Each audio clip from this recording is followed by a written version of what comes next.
Olá, amigos do EBD em Foco, paz e bem a todos. Eu sou o Diácono Melquisedeque e estou aqui para mais uma aula do nosso curso sobre parábolas. A parábola de hoje é uma parábola muito conhecida, especialmente no contexto pentecostal, assembleiano, pré-tribulacionista. A parábola das 10 virgens, que está em Mateus, no capítulo 25, do verso 1 até o verso 13. Eu não vou me deter no texto, porque o texto é um pouco longo, mas acredito que você que está estudando conosco as parábolas estará, ao assistir esta aula, com a sua Bíblia aberta em Mateus capítulo 25, do verso 1 até o verso 13, para acompanhar o texto na íntegra. Bom, para fazer a interpretação dessa parábola a partir do contexto histórico, cultural, não é muito fácil, pois não se sabe exatamente como eram essas festas, porque a parábola nos fala de uma festa de casamento. E é interessante que nessa festa de casamento temos o noivo, a festa, as damas de honra, que são as virgens, mas não temos a noiva. Fica mais complicado ainda, mas nós não podemos e nem precisamos nos preocupar, porque a parábola não tem a ideia de dar significado a todos os aspectos da parábola. Por exemplo, a ausência da noiva. Não faz nenhum sentido aqui, não há necessidade de preocupação com isso, porque o plano principal de Jesus era transmitir uma mensagem e ele consegue transmitir essa mensagem de forma clara e objetiva apenas com o que foi dito aqui. Bom, nós não sabemos exatamente como era este casamento. Variava desde do contexto cultural para o contexto financeiro, por exemplo, da classe social. As famílias mais ricas tinham um casamento mais pomposo, os pobres já não tinham, em virtude de que essa festa gastava muito dinheiro. Mas, nós temos aqui um cenário possível. Mais ou menos assim, por causa da noite, melhor dizendo, por causa do calor, essa festa necessariamente era realizada à noite. Por causa do calor na região, a festa é realizada à noite. E, possivelmente, esta seja uma das possibilidades. A noiva estava na casa de seus pais, o noivo vinha de sua casa, ele deixava lá na sua casa uma festa preparada, um banquete preparado, vinha ao encontro da noiva, com a noiva estavam os convidados, alguns convidados da noiva, com a noiva estavam as damas de honra, as virgens que nós temos aqui. O noivo, então, via o encontro da noiva e saíam convidados, noiva e damas de honra, em direção à casa do noivo para esse banquete. Possivelmente, estas virgens, estas damas de honra, iam à frente com as suas lamparinas, iluminando o caminho até chegar à casa do noivo, iluminando o caminho do cortejo nupcial para a festa de casamento. Esta é uma das possibilidades. Existem também algumas possibilidades, muitos expositores colocam de que não se sabe exatamente onde era essa festa, não se sabe exatamente onde é que a noiva estava, outros acham que o noivo está vindo de um outro lugar, não está vindo da sua casa, outros acham que essa festa não vai ser na casa do noivo, mas isso não importa. A ideia mais aceita é de que a noiva está na sua casa com seus pais, com sua dama de honra, o noivo está vindo da sua casa, encontrar com ela, buscar ela para a festa na sua casa, para as bodas na sua casa. E esta história é suficiente, este contexto, essa ideia é suficiente para nós estudarmos a parábola e entender o objetivo dela.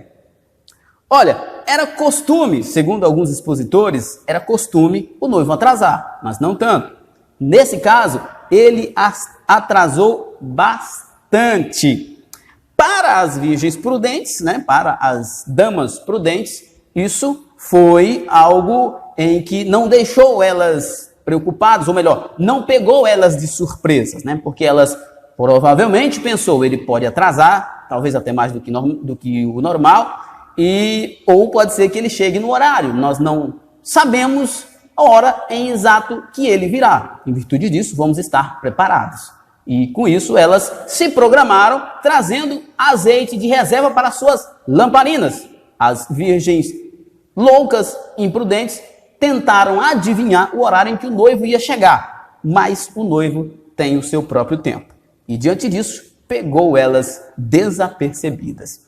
Bom, nós temos também alguns temas que são importantes destacar nesta parábola quando estudamos ela. estes temas, inclusive, são evidências especiais e marcantes do conteúdo escatológico desta parábola. Esta parábola é uma parábola escatológica, ela está falando da vinda do Filho do Homem, da vinda do reino no fim. Então, nós vemos aqui, ninguém sabe o dia nem a hora da vinda do Filho do Homem. Vigiai, sejam prudentes, estejam preparados, e a demora do noivo. São elementos presentes na parábola. Quando você lê a parábola, você vai encontrar esses elementos que provam o conteúdo escatológico desta parábola. Esta parábola, e não só esta, mas boa parte das parábolas, não tem a intenção de dar significado a todos os aspectos presentes na história. 50% das pessoas serão salvas, porque 5 virgens entraram e 5 não. O azeite aqui representa o Espírito Santo, representa a palavra. Qual é o que representam estas 5 prudentes e 5 loucas? Azeite e falta de azeite. Qual a ideia disso aqui? Será que isso é relevante na interpretação da parábola? De fato, na interpretação da parábola, não. A parábola tem apenas, ou melhor, todo o texto tem apenas uma interpretação. Mas a rigor, estas questões servem para meditação e para algumas aplicações. Claro, eu não diria no caso dos 50%, ninguém sabe, se Deus com certeza sabe quantas pessoas serão salvas, mas nós não temos a menor ideia e seria uma insanidade pensar nisso. Mas pensar no Espírito Santo como azeite, haja vista, o azeite é símbolo do Espírito Santo.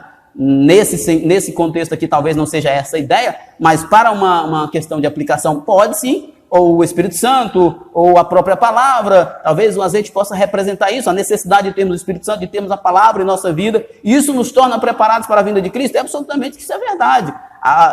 Para estarmos preparados para a vinda de Cristo, nós precisamos estar cheios do Espírito Santo, precisamos ter a palavra em nossa vida, isso é absolutamente verdade. Outra verdade que é importante também notarmos nesse texto é que o mérito religioso não é transferido, não pode ser transferido. No verso 9, por exemplo, quando elas pedem, dá-nos do vosso azeite. Não tem como dar do nosso azeite. Nós não tem como passar a nossa obra, a nossa boa obra, que é em virtude da graça de Deus, para outra pessoa. A graça opera, a salvação opera as boas obras na vida de cada um individualmente. Não tem como passar para outro. A porta da vida eterna, uma vez fechada, já era.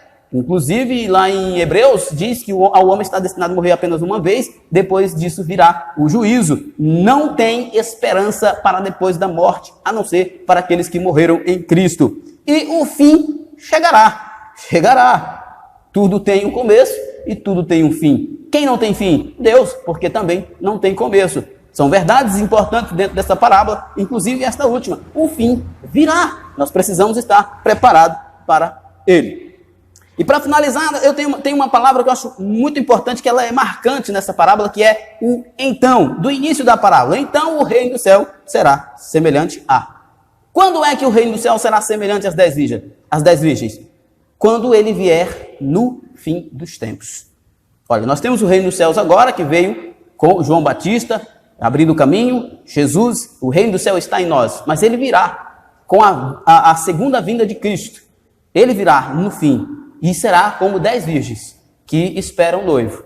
5 estarão prudentes e 5 não estarão prudentes. As prudentes herdarão o céu, partirão com o noivo, mas as imprudentes, as loucas, não herdarão. E qual o motivo disso? As prudentes estavam preparadas.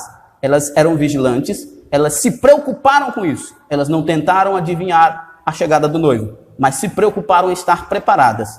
Se preocuparam em fazer a vontade do noivo, estarem prontas para a chegada dele, enquanto as prudentes viveram de forma despreocupada. Nós precisamos nos preocupar. A vinda do Filho do Homem será certa, mas nós não sabemos o dia. E é isto que nos faz ainda mais obrigados a estar preparados. Amém? Que Deus em Cristo nos abençoe e até a próxima.